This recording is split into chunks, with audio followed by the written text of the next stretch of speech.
सभी को नमस्कार और सभी का स्वागत है योग दर्शन पाठ की कक्षा में। योग दर्शन का पाठ प्रारंभ करें इससे पूर्व हम महर्षि पतंजलि को हाथ जोड़कर नमन करते हैं। सभी मेरे साथ बोलेंगे। योगेन चित्तस्य पदेन वाचां मलं शरीरस्य च वैद्यकेन योपाकरोत्तं प्रवरं मुनीनां पतञ्जलिं प्राञ्जलिरानतोऽस्मि पतंजलिं प्राञ्जलिरानतोऽस्मि।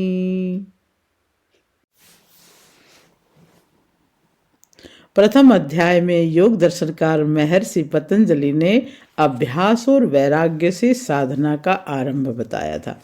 धैर्यपूर्वक इनके सतत अभ्यास द्वारा चित्त वृत्तियां शांत हो जाती हैं। उन्होंने स्पष्ट किया कि अभ्यास किसका करें। ईश्वर का स्वरूप बताया जो क्लेश और कर्मों से अत्यंत परे है। वह ईश्वर गुरुओं का भी गुरु है। उस ईश्वर में सर्वज्ञता का सहज बीज है। उसका नाम प्रणव है। उस ओम का जप करें और ईश्वर का चिंतन करें। इससे योग मार्ग के सभी विघ्न शांत होंगे। आप समाधि की ओर अग्रसर होते जाएंगे। उन्होंने समाधि के सहयोगी साधनों का भी उल्लेख किया। स्वप्न से सहयोग, आप्त पुरुषों की रहनी और उसके दर्शन से सहयोग लेने का निर्देश दिया। योग का अनुष्ठान जो आपको अभिमत है उसके अनुकूल आशय बदल लेने की भी सम्मति दी। फिर भी ध्यान जमता नहीं, निरंतर अभ्यास होता नहीं, नाम रूप में चित्त नहीं टिकता। अतः इस द्वितीय अध्याय साधन पाद में संपूर्ण साधन विधि प्रस्तुत करते हैं, जिसमें योग के 8 अंगों का वर्णन लोक विश्रुत है। सर्वप्रथम महर्षि पतंजलि बताते हैं कि साधन आरंभ कैसे होता है। एक श्लोक है। उद्दिष्ट समाहित चित्तस्य योगः कथम व्युत्थित चित्तोऽपि योग युक्तः स्याद् एतत् आरभ्यते। अर्थात स्थिर चित्त वाले के लिए योग कहा गया है। चंचल चित्त वाला भी किस प्रकार योग युक्त हो, यह इस साधन पाद के द्वारा आरंभ किया जाता है। और साधन पाद का प्रथम सूत्र है तपः स्वाध्याय ईश्वर प्रधानानि क्रिया योगः। तप, स्वाध्याय, ईश्वर प्रणिधान क्रिया योग है। अर्थात योग के ये 3 साधन क्रिया योग कहलाते हैं। इस सूत्र में क्रिया योग का स्वरूप बतलाया गया है। क्रिया योग के 3 विभाग हैं, तप, स्वाध्याय और ईश्वर प्रणिधान। क्रिया योग का पहला भाग तप है। द्वंद्व को सहन करना तप कहलाता है। सुख दुख, शीतोष्ण, भूख प्यास, हानि लाभ, मान अपमान आदि द्वंद्वों को सहन करते हुए अपने लक्ष्य की ओर अग्रसर होते रहना चाहिए। प्राय साधक द्वंद्वों के उपस्थित होने पर अपने मुख्य कर्तव्य को छोड़ देता है और निराशावादी बन जाता है। ऐसा नहीं करना चाहिए, क्योंकि ऐसी स्थिति में व्यक्ति धर्म मार्ग को छोड़कर अधर्म मार्ग को स्वीकार करने वाला बन जाता है अथवा अकर्मण्य बन जाता है। धर्माचरण को छोड़ने से अधर्म की प्रवृत्ति होती है और इससे अशुभ संस्कार बनते हैं जो अधर्मोत्पत्ति के कारण बनते हैं। इसलिए कठिनाइयों को सहते हुए धर्माचरण करते रहना चाहिए। कठिनाइयों के सहने से सहन शक्ति बढ़ती है और उसका सहना सरल हो जाता है। उदाहरण, जिस व्यक्ति का प्रातः 6 बजे उठने का अभ्यास है और यदि उसे योगाभ्यास अथवा किसी कार्य विशेष के लिए 4 बजे उठना पड़े तो उसे कठिनाई का अनुभव होता है, परंतु अभ्यास करते करते उसी व्यक्ति के लिए 4 बजे जगना सरल हो जाता है। इसी प्रकार से सभी उत्तम कार्यों के करने में समझना चाहिए। जब 3 विभागों में विभाजित है, शारीरिक, मानसिक और वाचनिक।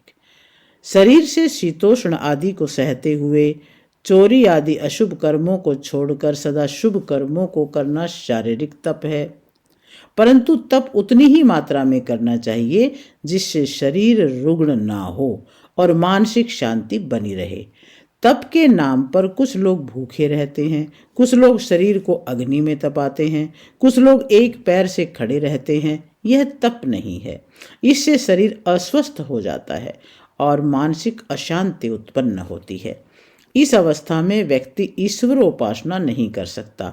यहाँ पर यह बात भी ध्यान देने योग्य है कि विद्या पढ़ना, पढ़ाना, सुनना, सुनाना, मन और इंद्रियों को वश में रखना, निष्काम कर्म करना, योगाभ्यास के लिए दीर्घकाल पर्यंत आसन पर बैठकर वृत्तियों को रोकना और ईश्वर की स्तुति, प्रार्थना, उपासना करना तप है।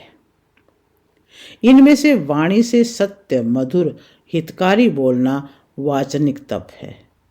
मन से राग, द्वेष, लोभ आदि का परित्याग करना, सबके प्रति प्रीति रखना, ये मानसिक तप है।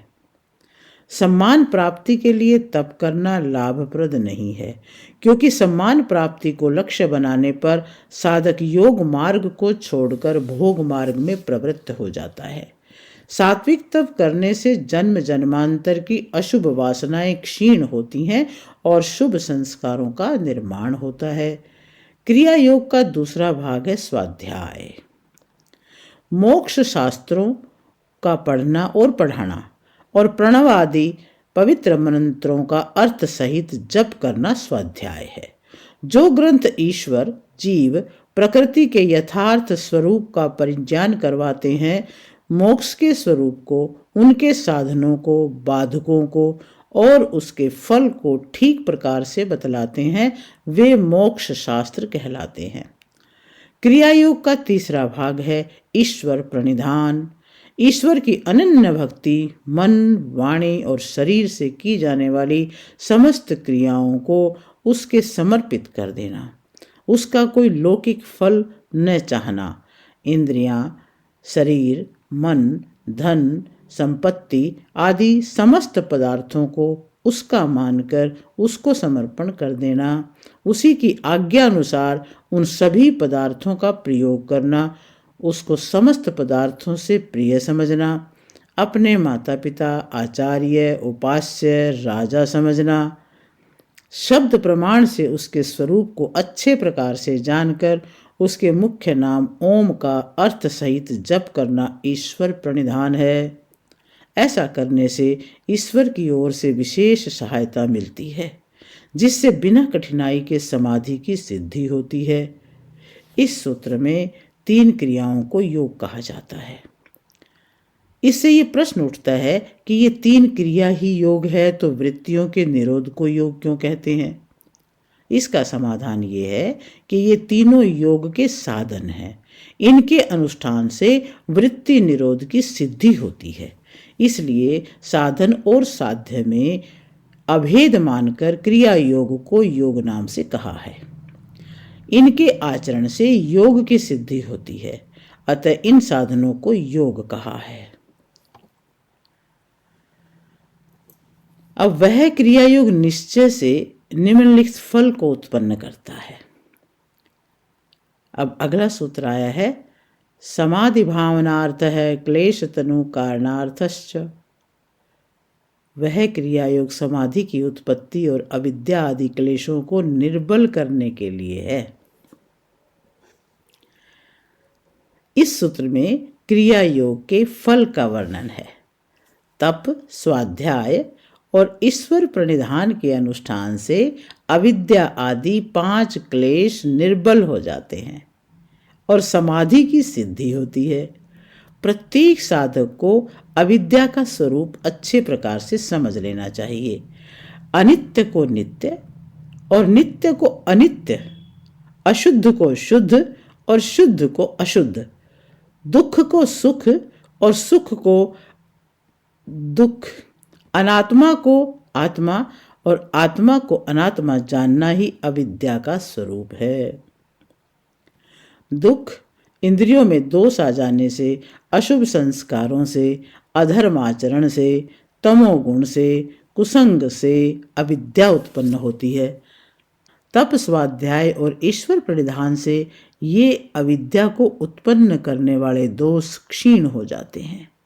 जैसे जैसे अविद्या के कारण निर्बल होते हैं, वैसे वैसे अविद्या आदि क्लेश निर्बल होते जाते हैं। अधर्माचरण से अशुभ संस्कार उत्पन्न होते हैं और उन अशुभ संस्कारों से अविद्या उत्पन्न होती है। धर्माचरण से शुभ संस्कार उत्पन्न होते हैं, उनसे विद्या उत्पन्न होती है। इस प्रकार उस विद्या से अविद्या आदि क्लेश निर्बल हो जाते हैं। क्रिया योग का दूसरा प्रयोजन समाधि को सिद्ध करना है। पूर्व सूत्र के व्याख्या प्रसंग में ये बात बतलाया गया है कि धर्माचरण करते हुए सब प्रकार की बाधाओं को सहन करना तप है। यम नियम आदि अष्टांग योग का आचरण धर्माचरण है। अष्टांग योग के आचरण से अविद्या का नाश और विद्या की वृद्धि विवेक ख्याति पर्यंत होती है। इसी आधार पर तप समाधि का साधन माना गया है। इसी प्रकार मोक्ष शास्त्र का अध्ययन और प्रणव आदि पवित्र मंत्रों का अर्थ सहित जप करने से समाधि की सिद्धि होती है। मोक्ष शास्त्रों को पढ़ने से समाधि के विषय में साधक को विशिष्ट ज्ञान की प्राप्ति होती है, इसलिए उसका स्वाध्याय समाधि का साधन माना गया है। ईश्वर प्रणिधान से समाधि की सिद्धि होती है। ईश्वर प्रणिधान समाधि का साधन है। इन तीनों साधनों के अनुष्ठान से क्लेश निर्बल हो जाते हैं और समाधि की प्राप्ति होती है। समाधि का अभ्यास करते करते योगी की बुद्धि सत्व पुरुषान्यता ख्याति को प्राप्त हो जाती है। जब बुद्धि के द्वारा भोग और अपवर्ग प्रयोजन सिद्ध हो जाते हैं तो वह प्रकृति में विलीन होने के योग्य हो जाती है। अब प्रश्न उठता है, अथ के क्लेशा, क्लेश कौन है और कितने हैं? अब तीसरे सूत्र में बताया है, अविद्या अस्मिता राग द्वेषाभिनिवेशः पंच क्लेशः। अर्थात अविद्या, अस्मिता, राग द्वेष, अभिनिवेश, ये 5 क्लेश हैं।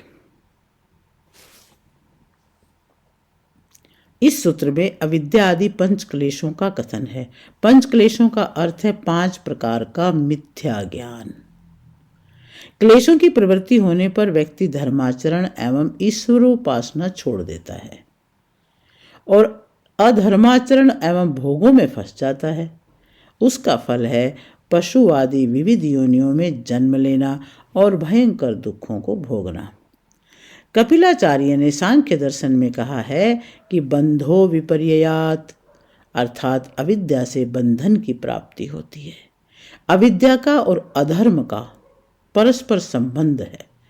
अविद्या अधर्म को उत्पन्न करती है, अधर्म अविद्या को उत्पन्न करता है। ये दोनों मिलकर जीवों को जन्म जन्मांतर में ले जाने का कारण बनते हैं। जब तक अविद्या बनी रहती है तब तक अधर्म आचरण भी बना रहता है और उसके रहते हुए जीवात्मा का जन्म मरण आदि बंधन भी चलता रहता है। अविद्या आदि 5 क्लेश समस्त अधर्मों और दुखों के कारण हैं। जहां पर अविद्या होगी वहां पर अधर्म आचरण और अनिश्वरोपासना अवश्य होगी, और जहां पर अधर्म आचरण और अनिश्वरोपासना होगी वहां पर दुख अनिवार्य रूप से रहेगा। यहाँ पर यह भी जानना चाहिए कि जहाँ पर विद्या होगी वहाँ धर्म का आचरण, ईश्वर की उपासना अवश्य होगी। जहाँ धर्म आचरण एवं ईश्वर उपासना होगी वहाँ पर सुख अवश्य होगा। प्रत्येक व्यक्ति समस्त दुखों से छूटना चाहता है और दुख रहित नित्य आनंद को प्राप्त करना चाहता है। यह लक्ष्य उसका तब पूरा हो सकता है जब सत्य विद्या से अविद्या का नाश और धर्म और ईश्वर उपासना से अधर्म और अनीश्वर उपासना का नाश करे। इसलिए प्रत्येक व्यक्ति को समस्त दुखों से मुक्त होने एवं नित्यानंद को प्राप्त करने के लिए शुद्ध ज्ञान, शुद्ध कर्म और शुद्ध उपासना को अपनाना चाहिए। अब चौथे श्लोक में आता है, अविद्या क्षेत्रम उत्तरेषां प्रसुप्तम तनु विच्छिन्नोदाहरणम्। पूर्व सूत्र में अविद्या शब्द से आगे पढ़े गए अस्मिता आदि का जो प्रसुप्त तनु विच्छिन्न उदार अवस्था वाले हैं, उन सब का कारण अविद्या है। इस सूत्र में अस्मिता, राग, द्वेष और अभिनिवेश, इन क्लेशों की जननी अविद्या बतलाई है। अविद्या के होने पर ये क्लेश अस्तित्व में आते हैं, उसके न होने पर नहीं। इन क्लेशों की 5 अवस्थाएं हैं: प्रसुप्त, तनु, विच्छिन्न, उदार और दग्ध बीज भाव। अब एक एक को समझते हैं। प्रसुप्त क्या है? क्लेशों का सुप्तावस्था में रहना प्रसुप्त अवस्था कहलाती है। जैसे विविध प्रकार के बीज भूमि में विद्यमान रहते हैं, परंतु जब उनके अनुकूल जल, वायु आदि होते हैं तब वे अंकुरित होते हैं। इसी प्रकार से व्यक्ति के मन में जन्म जन्मांतर की वासनाएं विद्यमान रहती हैं। जब वासनाओं के अनुकूल उनके उद्बोधक कारण उपस्थित होते हैं तब वे उद्बुद्ध हो जाती हैं। बाल्य अवस्था में काम आदि वासनाएं विद्यमान रहती हैं, परंतु उस समय उनके जगाने वाले शारीरिक सामर्थ्य आदि कारण नहीं होते, अतः वे प्रसुप्त रहती हैं। प्रसुप्त वासनाओं का प्राय व्यक्ति को पता नहीं चलता। जब उनके अनुकूल वातावरण होता है तब व्यक्ति जान पाता है कि मेरे मन में इस प्रकार की वासनाएं हैं। ये वासनाएं पूर्व जन्मों की भी होती हैं और इस जन्म की भी होती हैं। इसलिए योगाभ्यासी को सावधान रहना चाहिए कि मुझ में आंतरिक रूप से प्रसुप्त वासनाएं हैं, वे चाहे जब जाग सकती हैं। अब तनु का अर्थ भी समझते हैं। जब क्लेश सूक्ष्म रूप में रहते हैं तब तनु कहलाते हैं। क्रिया योग के द्वारा क्लेश निर्बल हो जाते हैं। वे साधक के मन में विषय भोगों की ओर विशेष उत्तेजना उत्पन्न नहीं करते। इस स्थिति को तनु कहते हैं। परंतु जब उनके अनुकूल पदार्थ बार बार समक्ष आते हैं तो साधक ध्यान नहीं देता, तो पुनः वे उदार बन जाते हैं, अर्थात जाग जाते हैं। इसलिए उन तनु रूप से स्थित क्लेशों को दग्ध बीज भाव की अवस्था में ले जाने के लिए प्रयास करते रहना चाहिए। क्लेशों की प्रसुप्त और तनु अवस्था में भेद यह है कि प्रसुप्त क्लेश सोया हुआ होता है, जबकि तनु क्लेश कुछ जागा हुआ होता है। अब अगला शब्द महत्वपूर्ण है, विच्छिन्न। जब वे प्रबल रूप से रहते हैं तब उनके विरोधी क्लेश की तीव्रावस्था के कारण वे अभिभूत हो जाते हैं, तब वे विच्छिन्न कहे जाते हैं। किसी एक विषय में राग की प्रवृत्ति होती है तो उससे भिन्न विषय का राग रुक जाता है। उस प्रवृत्तिक राग के शांत होने पर यह रुका हुआ राग सक्रिय हो जाता है। एक राग दूसरे राग के प्रवृत्ति होने पर दब जाता है और द्वेष के तीव्र होने पर भी दब जाता है।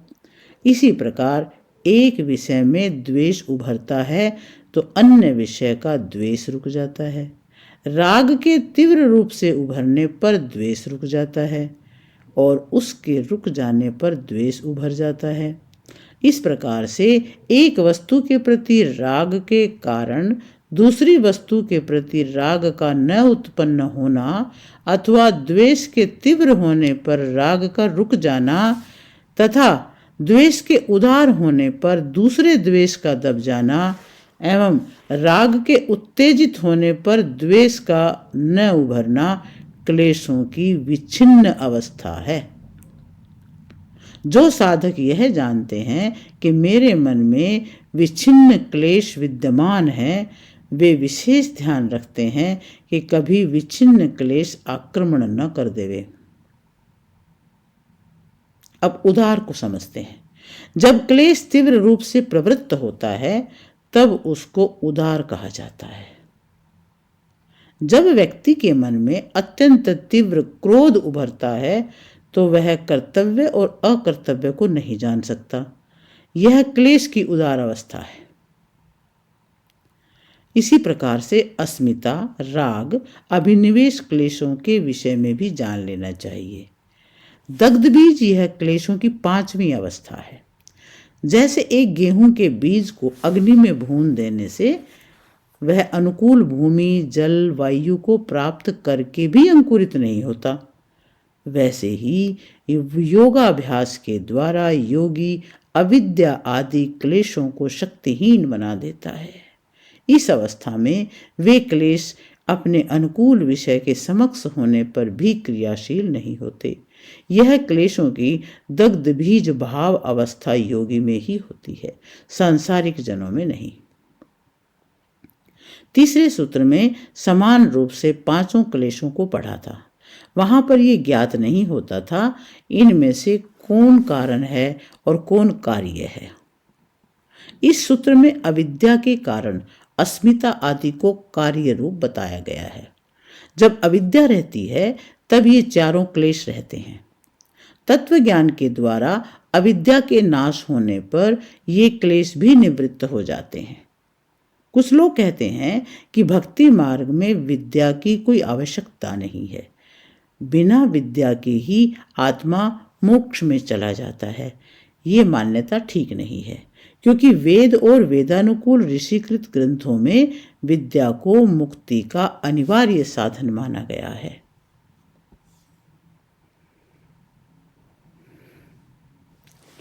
अब आगे कहते हैं, तत्रा विद्या स्वरूपम उच्यते, उनमें से अविद्या का स्वरूप बताया जाता है। पांचवा सूत्र कहता है, अनित्या शुचि दुखानात्मसु नित्य शुचि सुखात्म ख्यातिर्विद्या। अर्थात अनित्य, अशुचि, दुख और अनात्मा में क्रमशः नित्य, शुचि, सुख और आत्मा का मानना अविद्या है। इस सूत्र में अविद्या के स्वरूप का वर्णन है। अविद्या एक क्लेश है। जिस साधन से पदार्थ का स्वरूप ठीक प्रकार से जाना जाता है उसको विद्या कहते हैं, और जिस साधन से पदार्थ का स्वरूप विपरीत रूप में जाना जाता है वह अविद्या कहलाती है। ठूठ को ठूठ रूप में जानना विद्या है, मनुष्य के रूप में जानना अविद्या है। जिस समय व्यक्ति किसी पदार्थ के स्वरूप को न वास्तविक रूप से जानता है और न विपरीत रूप से जानता है, यह विद्या का अभाव है, अविद्या नहीं। विद्या और अविद्या परस्पर एक दूसरे के विरोधी हैं।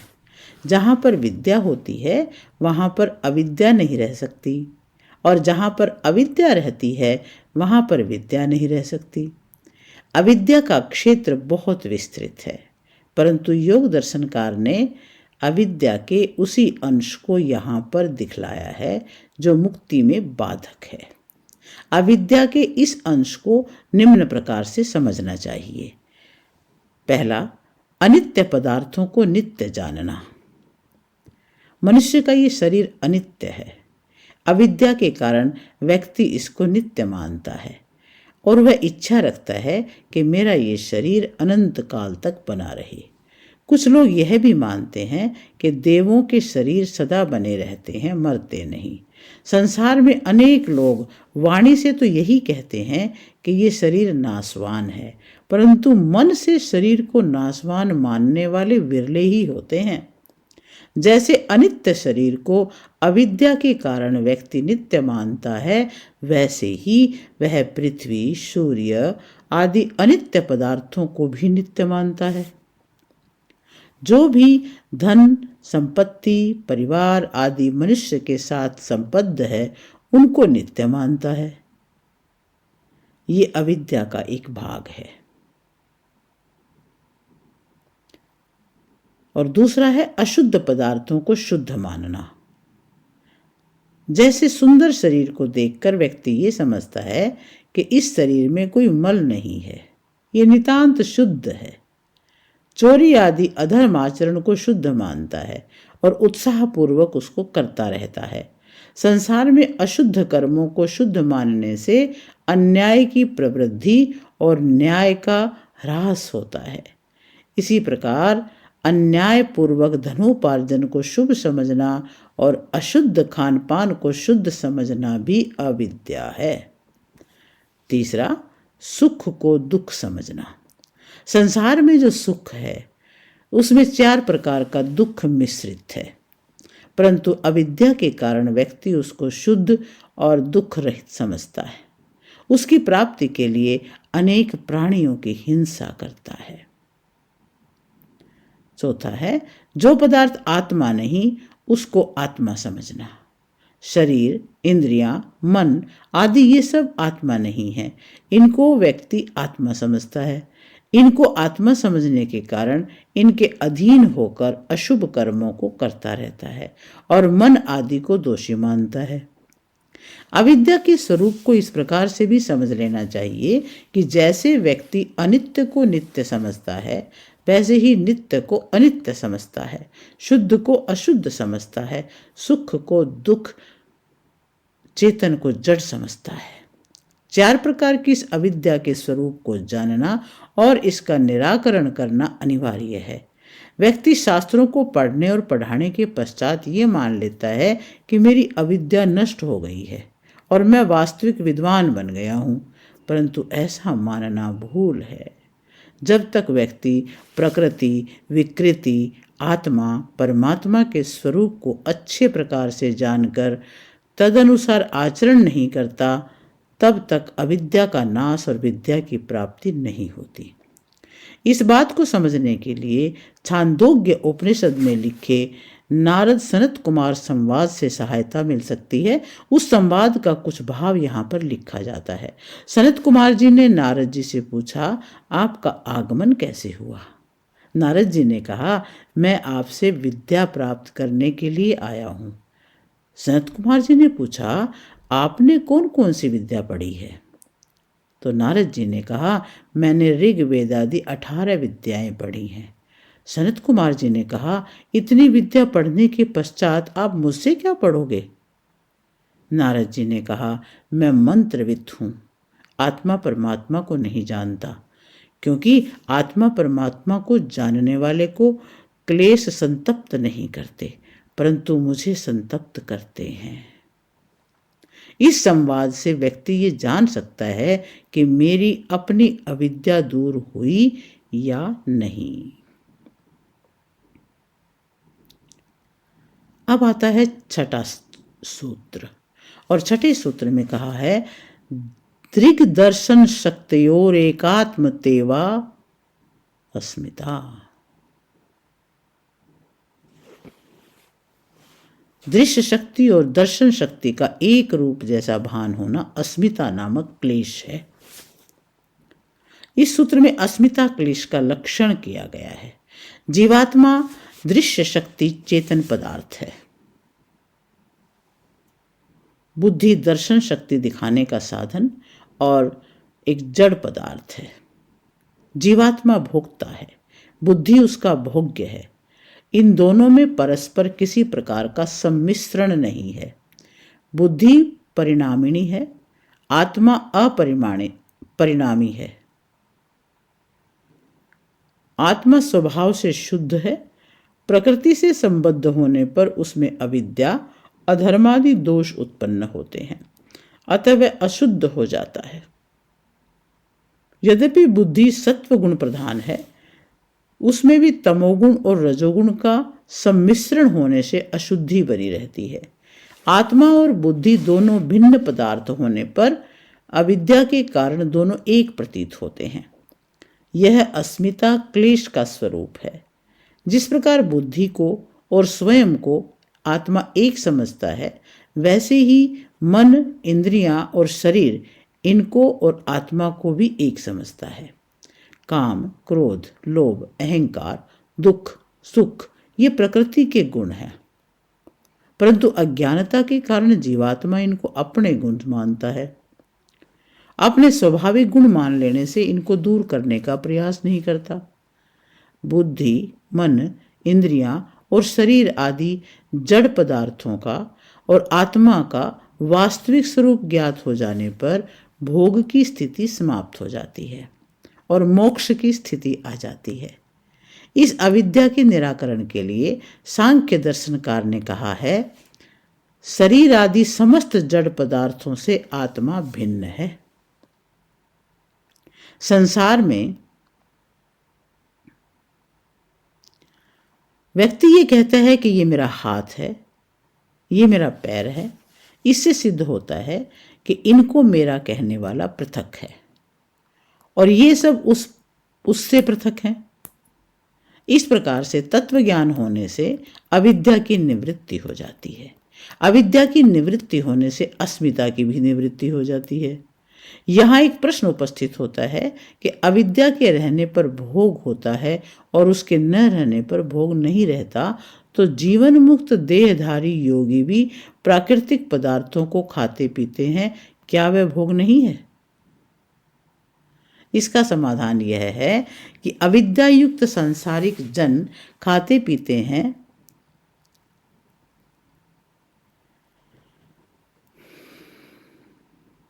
इसका समाधान यह है कि अविद्यायुक्त सांसारिक जन खाने पीने में सुख समझते हैं, परंतु योगी उन पदार्थों का प्रयोग शरीर इंद्रियों को स्वस्थ बनाने और जीवन रक्षा के लिए करता है, सुख के लिए नहीं।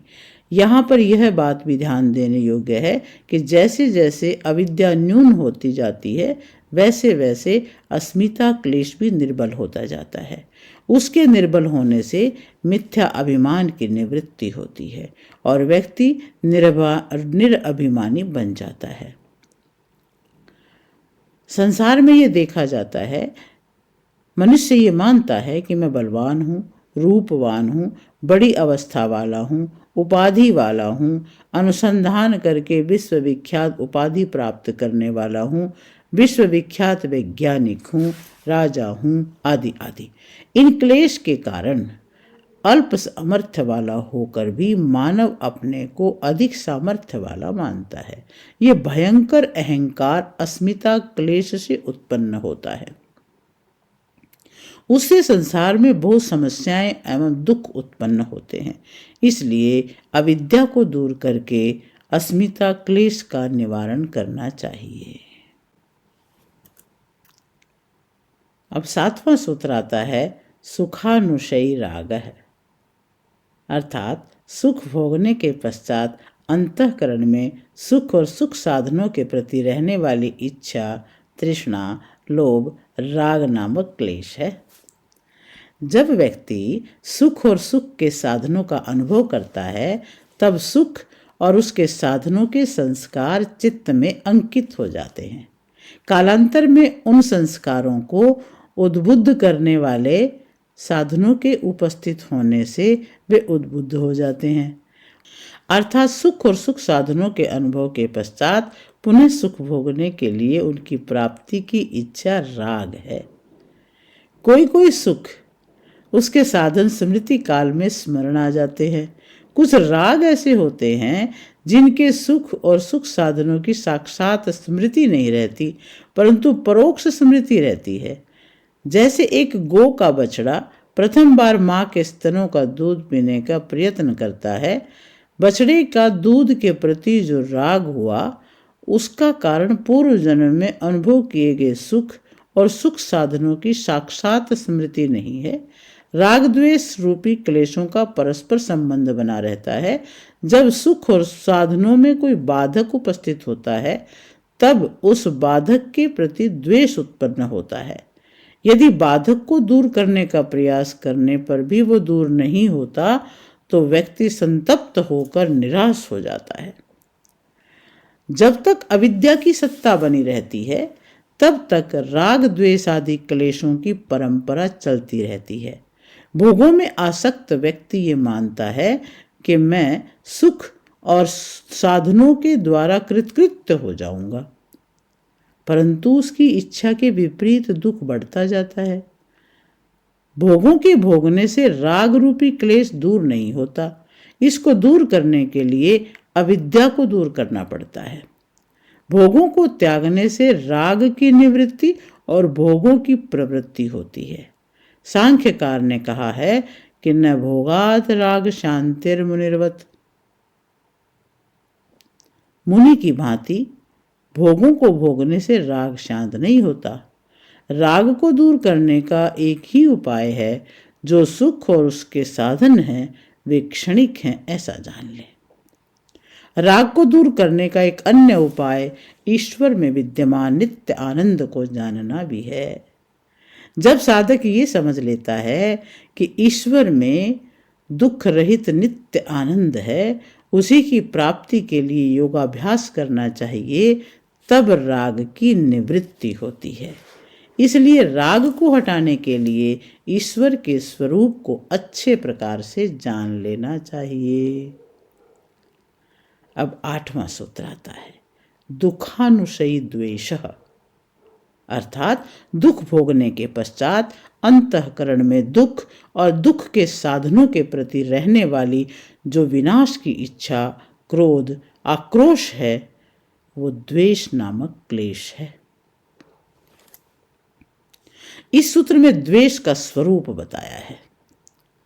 जब व्यक्ति दुख और उसके साधनों का अनुभव करता है, तब उस अनुभव से चित्त में संस्कार उत्पन्न होते हैं। उन संस्कारों से स्मृति उत्पन्न होती है। उस स्मृति से द्वेष की उत्पत्ति होती है, और ये द्वेष का स्वरूप है। द्वेष को उत्पन्न करने वाले संस्कार इस जन्म और पूर्व जन्म के भी होते हैं। दुख को उत्पन्न करने वाले जड़ चेतन पदार्थों का व्यक्ति प्रतिकार करता है और उसके अस्तित्व को समाप्त करना चाहता है। यही द्वेष है। इस द्वेष के कारण व्यक्ति अन्यायपूर्वक विविध प्राणियों की हिंसा करता है। इससे पाप की राशि संग्रहित हो जाती है। पाप कर्मों के कारण आत्मा को पशु आदि नीच योनियों में जाना पड़ता है। द्वेष और राग का परस्पर संबंध है। यदि राग रुक जाता है तो द्वेष भी रुक जाता है। जो साधन राग को हटाने में कारण है, वे द्वेष को हटाने में भी कारण हैं। योगाभ्यासी को ये जानना चाहिए कि द्वेष ईश्वर प्राप्ति में बाधक है और उसके उपदेश के विरुद्ध है। उसका उपदेश यह है कि मित्रस्य चक्षुषा समीक्षामहे, अर्थात सभी प्राणी परस्पर मित्र की दृष्टि से देखें। ऐसा समझने से द्वेष की निवृत्ति होती है। ईश्वर को प्राणी मात्र का माता पिता मानने से भी द्वेष की निवृत्ति होती है। वेद में ईश्वर का आदेश है, त्वं ही नः पिता वसो त्वं माता सतक्रतो बभूवैथ, अर्थात सभी प्राणी मुझे माता पिता समझे। द्वेष को छोड़ने और मित्रता का व्यवहार करने से तथा परस्पर का सहयोग से सबकी उन्नति होती है। इसके विपरीत द्वेष से अवनति होती है।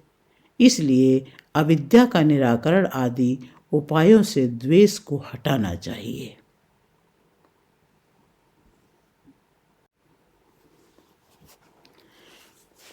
अब 9वें सूत्र में आता है, स्वरस्वाही विदुषो अपि तथा रूढ़ो अभिनिवेशः,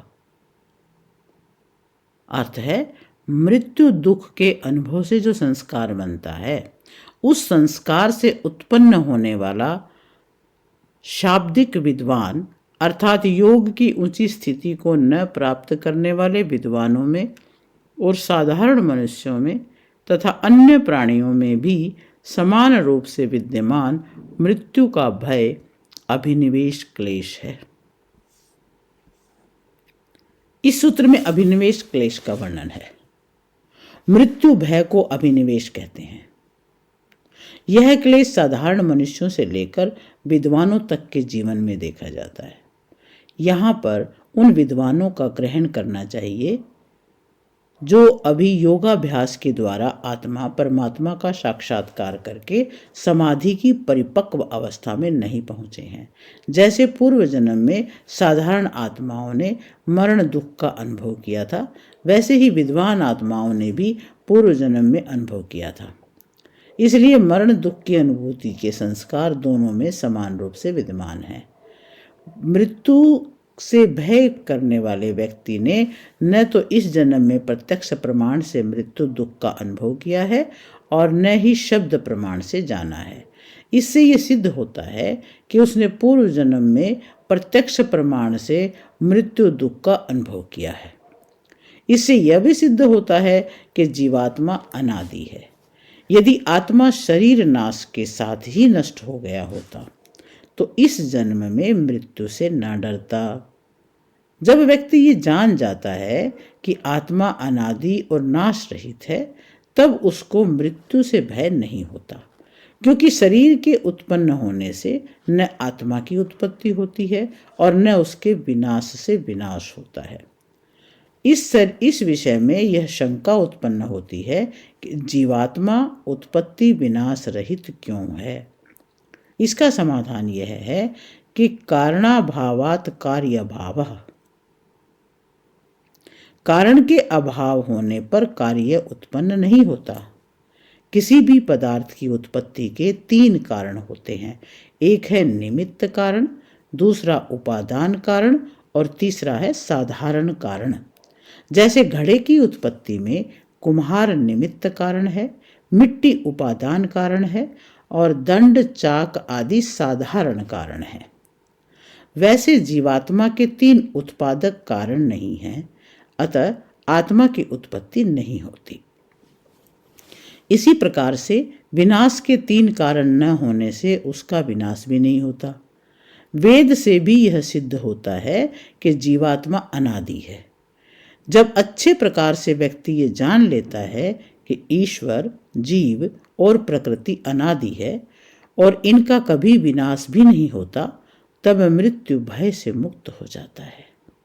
सांसारिक पदार्थों को अपना मानने से, उनके सुख को दुख रहित मानने से और उन पदार्थों को नित्य मानने से मृत्यु से भय होता है। परंतु उन पदार्थों को ईश्वर का मानने से, उनके सुख को दुख मिश्रित अथवा अनित्य मानने से और उन पदार्थों को अनित्य मानने से अभिनिवेश क्लेश की निवृत्ति होती है। इस अविद्या आदि 5 क्लेशों का विनाश करके मोक्ष को सिद्ध करना ही मानव जीवन का मुख्य प्रयोजन है। अब 10वां सूत्र आता है, ते प्रति प्रस्व हेया सूक्ष्मः। वे अविद्या आदि क्लेश क्रियायोग और विवेक ख्याति के द्वारा निर्बलता को प्राप्त होते होते भुने बीज के समान हुए अपने उत्पत्ति के कारण चित्त की प्रकृति में लीन हो जाने पर समाप्त करने योग्य हैं। इस सूत्र में बताया गया है कि सूक्ष्म किए क्लेशों को चित्त की लीनता के साथ लय करने योग्य 5 क्लेशों से छूटकर जीवात्मा के मोक्ष तक पहुँचने के कतिपय साधन।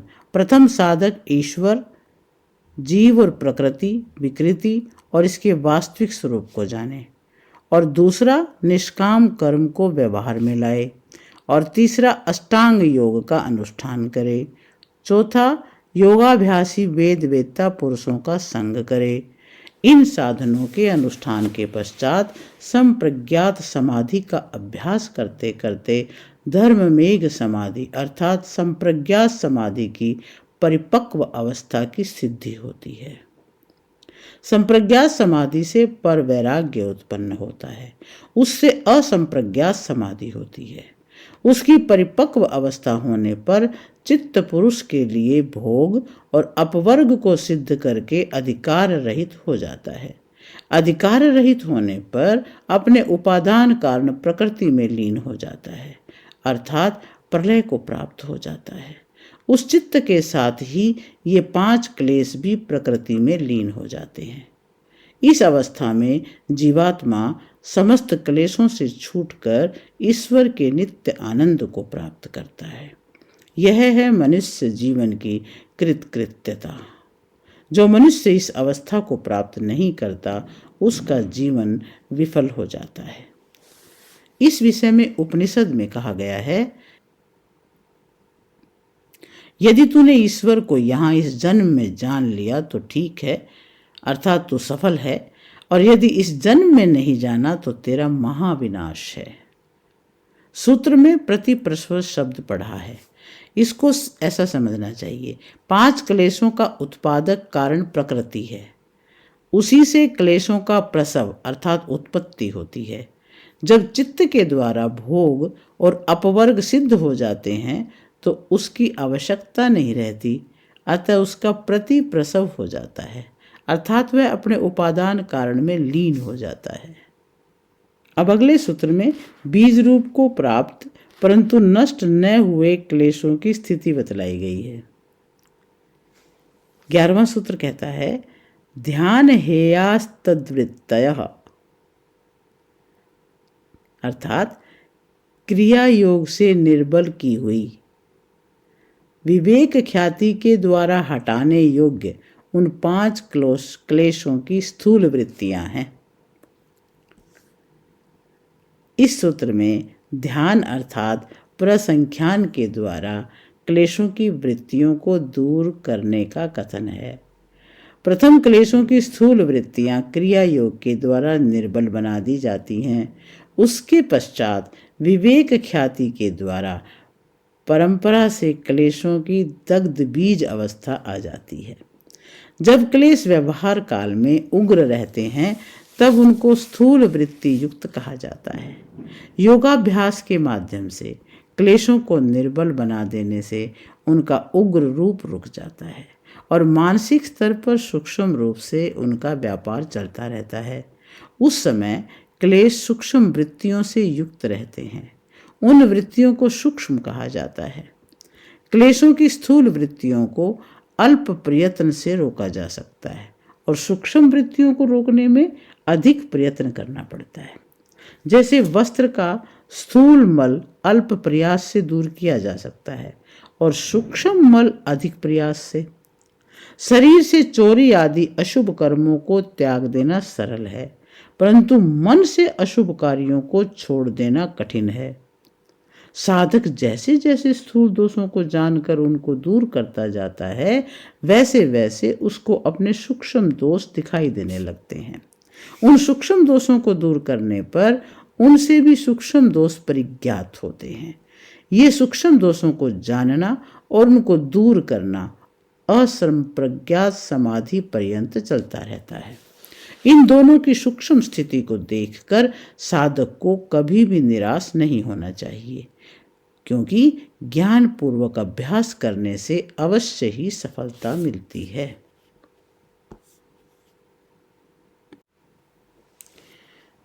इस सूत्र का समग्र भाव ये है कि क्रिया योग क्लेशों को कमजोर करता है और ध्यान उसकी अभिव्यक्त वृत्तियों को शांत करता है।